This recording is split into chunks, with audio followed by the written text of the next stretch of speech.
গতকাল ২৬শে সেপ্টেম্বর শনিবার ঠিক সন্ধ্যা ৬:৩০টায় স্টোরলেক এফ ই ব্লক রেসিডেন্ট অ্যাসোসিয়েশনে ৪১তম বর্ষের দুর্গা প্রতিমার শুভ সূচনা হলো। এ সময় শুভ সূচনায় উপস্থিত ছিলেন প্রদীপ প্রজ্বলনের মধ্য দিয়ে প্রতিমার শুভ সূচনা করেন রামকৃষ্ণ মিশনের স্বামীজি হরিময়ানন্দন মহারাজ। এ সময় আরও উপস্থিত ছিলেন সবার প্রিয় অভিনেত্রী, বাংলা চলচ্চিত্র জগতের সাবিত্রী চ্যাটার্জি। উপস্থিত ছিলেন রাষ্ট্রপতি পুরস্কারপ্রাপ্ত বিখ্যাত পটশিল্পী মণিমালা চিত্রকার, ফুটবল একাডেমির ফুটবল কোচ এবং ভারতীয় আদিবাসী সোসাইটির ভারতীয় মোদি। উপস্থিত ছিলেন বিখ্যাত চিত্রশিল্পী, বহু পুরস্কারে ভূষিত, যাহাদের তুলির টানে ভাবনা ফুটিয়ে তুলেছেন শিল্পী সুব্রত ঘোষ ও রাজীব সুর।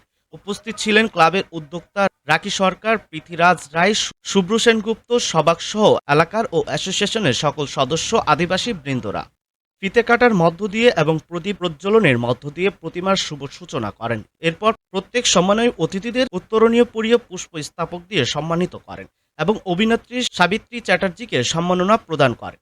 শুভ সূচনায় একটি সুন্দর নৃত্যের আয়োজন করেন।